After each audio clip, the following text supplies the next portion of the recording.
বন্ধুরা, আপনাদের কি মনে হয় এই বিশাল জলরাশির নিচে এমন কিছু লুকিয়ে থাকা সম্ভব যা আজও আধুনিক বিজ্ঞানের ধরাছোঁয়ার বাইরে রয়ে গেছে?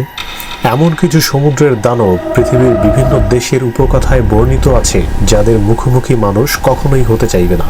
আজ আমরা সেই সমস্ত লেজেন্ড থেকে 5টি সমুদ্রের দানব বইয়ের পাতা থেকে উঠিয়ে এনেছি। ক্রাকেন, নরওয়ের কিংবদন্তি। ত্রয়োদশ শতাব্দীর স্ক্যান্ডিনেভিয়ান লোককথা থেকে আসা এই নাম হলো ক্রাকেন। এটি কোনো সাধারণ জলজ প্রাণী নয়, বলা হতো এটি দৈর্ঘ্যে প্রায় 1.5 মাইল লম্বা। এটি যখন সমুদ্রের গভীরে নড়াচড়া করত তখন বিশাল এক জলঘূর্ণি বা মেলস্ট্রিম তৈরি হতো, যা মুহূর্তেই যে কোনো জাহাজকে ঘিরে ফেলত। এর শত শত সুর দিয়ে একটি আস্ত যুদ্ধ জাহাজকে খেলনার মতো গুড়িয়ে দিতে পারত।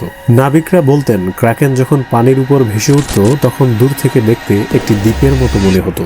যখন নাবিকরা সেই দ্বীপে পা রাখত ঠিক তখনই সেটি অতলে তলিয়ে যেত। 1925 সালের আবিষ্কৃত জায়ান্ট স্কুইড কি আসলেই ক্রাকেনের ছোট কোনো উত্তরসূরি, নাকি আসল ক্রাকেন এখনো গভীর কোনো অন্ধকার খাদের আড়ালে লুকিয়ে আছে? ইয়রমুনগান্দার। নর্ডিক মিথোলজির সবচেয়ে ভয়ঙ্কর সৃষ্টি হল ইয়রমুনগান্দার। এটি ওডিনের পালক পুত্র লোকির সন্তান। এর বিশালতা কল্পনা করাও অসম্ভব। এটি সমুদ্রের তলদেশ দিয়ে পুরো পৃথিবীকে একবার পেঁচিয়ে ধরে নিজের লেজ নিজেই কামড়ে ধরে আছে। নর্ডিক বিশ্বাস অনুযায়ী যেদিন এই বিশালাকার সাপ নিজের লেজ ছেড়ে দেবে সেদিনই শুরু হবে রাগনারক বা পৃথিবীর ধ্বংস। এর নিঃশ্বাস থেকে বের হওয়া বিষাক্ত গ্যাস পুরো পৃথিবী সমুদ্রকে বিষাক্ত করে ফেলার ক্ষমতা রাখে।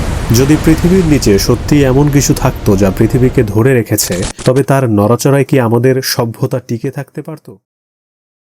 লেভিয়াথান, বাইবেলের অবিনশ্বর শক্তি। প্রাচীন হিব্রু ধর্মগ্রন্থ এবং বাইবেলে বর্ণিত এই লেভিয়াথান হল বিশৃঙ্খলা আর আদিম শক্তির রূপ। এটি দেখতে অনেকটা কুমির আর তিমির সংকর, কিন্তু এর আকার পাহাড়ের সমান। এর চামড়া এতটাই শক্ত যে কোনো যুদ্ধের অস্ত্রও একে ভেদ করতে পারবে না। বলা হয় লেভিয়াথান যখন হা করে তখন তার মুখ থেকে আগুনের শিখা বের হয় এবং নাক দিয়ে ধোঁয়া। এটি শুধুমাত্র একটি প্রাণী নয়, একে মনে করা হতো সমুদ্রের ঈশ্বর প্রদত্ত এক পরীক্ষা। একে জয় করার ক্ষমতা কোনো মানুষের নেই। আপনি কি মনে করেন লেভিয়াথান আসলে প্রাগৈতিহাসিক যুগের কোনো বিলুপ্ত ডাইনোসর, যাকে প্রাচীন মানুষ দানব হিসেবে চিনেছিল? সিটাস। গ্রিক পুরাণের এক ভয়ঙ্কর সমুদ্র দানব হল সিটাস।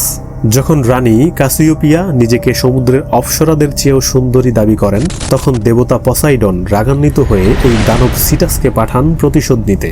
সিটাস ছিল অত্যন্ত হিংস্র, যা উপকূলের সমস্ত গ্রামগুলোকে ধ্বংস করে দিত।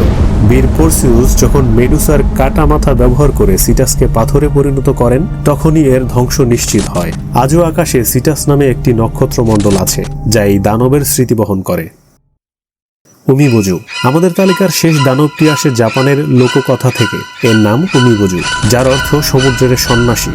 এর কোনো নির্দিষ্ট আকার নেই, এটি কেবল একটি কুচকুচে কালো ছায়া যার দুটি আগুনের মতো উজ্জ্বল চোখ। এটি শান্ত সমুদ্রেও আচমকা প্রকট হয় এবং বিশাল ঢেউ সৃষ্টি করে জাহাজকে ডুবিয়ে দেয়।